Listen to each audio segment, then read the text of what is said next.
et messieurs, permettez-moi ce rappel.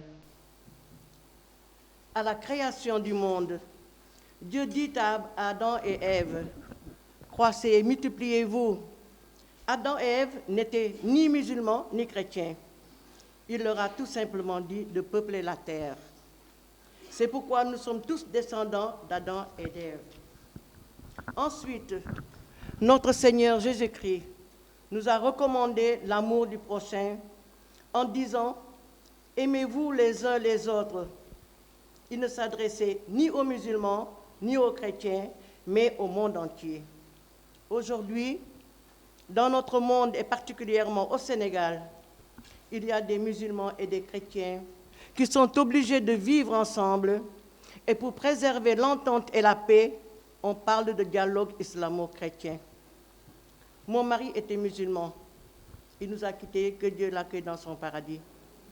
Et moi, je suis chrétienne, de mère vietnamienne, de père peut-être guinéen, parce que je suis une camarade. Dans notre couple, il y avait le respect du culte et de la culture de l'autre. De mon côté, je respectais le culte et la culture de mon mari. Tous les vendredis, mes enfants et moi-même, nous portions la tenue traditionnelle pour être en phase avec mon mari. Ensemble, nous célébrions toutes les fêtes musulmanes.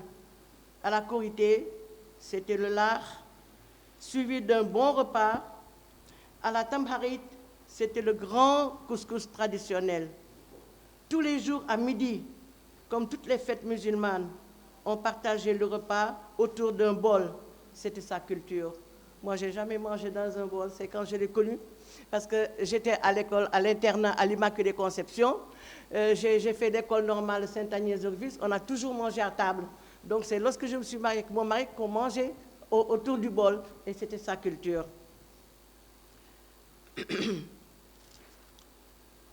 La plus grande fête musulmane que nous attendions tous était la Tabaski. La maison changeait de visage.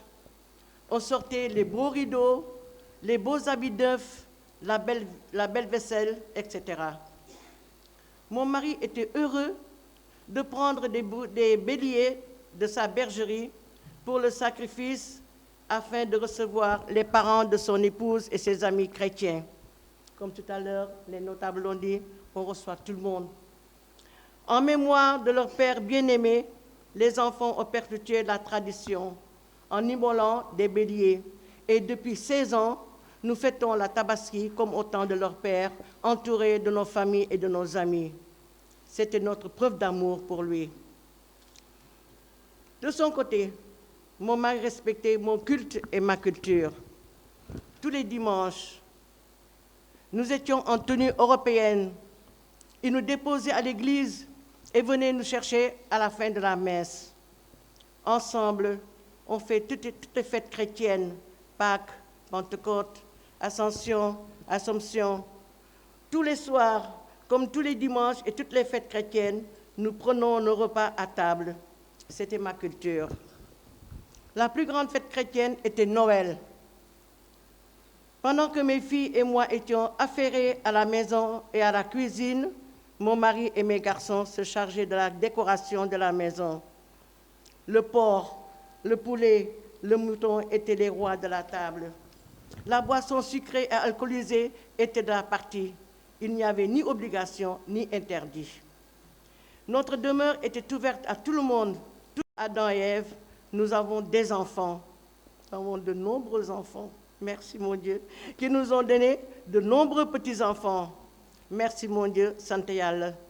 Notre couple islamo-chrétien a vécu 45 ans dans le respect du culte et de la culture de l'autre, dans la tolérance, la patience, la tendresse, la complicité, la complémentarité, en un mot, l'amour. Merci de votre attention.